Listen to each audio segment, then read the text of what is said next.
Hello, friends. Thank you for joining me for another bonus episode in the series in which I'm sharing our family's experiences in the last year of our daughter Hannah's life, which spanned from February 2008 through February 2009. My desire is to process through the events of those 12 months with a perspective that 16 years has brought, and to point people to hope in Jesus along the way.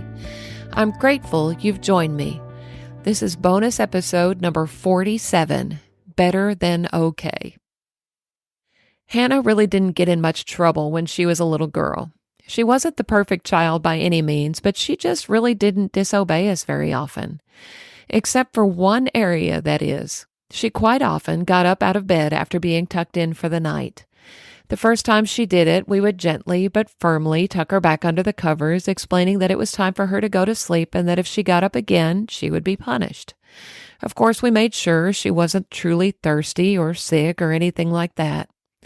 Most of the time, she would go on to sleep, but some nights she would push us to the limit, getting up over and over, even when she was disciplined for her disobedience. So when we heard her come padding softly down the hallway one night when she was about 7 years old, we thought it was going to be another one of those kind of nights. But when she lisped out the reason why she had gotten up on this particular night, we knew it wasn't the same thing at all. "I want to ask Jesus into my heart," she said. And right there in our living room, with us by her side, she did just that. And a few weeks later, on Easter Sunday morning, our girl was baptized in a horse trough on the stage in the El Dorado City Auditorium, where our church was holding services that day. And that's what makes it all okay. Her cancer diagnosis, her suffering, her death. I don't like any of it, would never have chosen it for my little girl.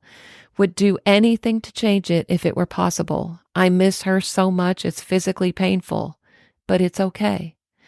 Because of what Jesus did for us at the cross, and because Hannah placed her faith in him as her Savior that night in our living room, she is with him today in heaven, and one day I'll be there with both of them. And that's way better than okay. That's amazing grace. John 11:25 through 26. Jesus said to her, "I am the resurrection and the life. Whoever believes in me, though he die, yet shall he live. And everyone who lives and believes in me shall never die. Do you believe this?" Romans 10:8 and 9. But what does it say? The word is near you, in your mouth and in your heart. That is the word of faith that we proclaim.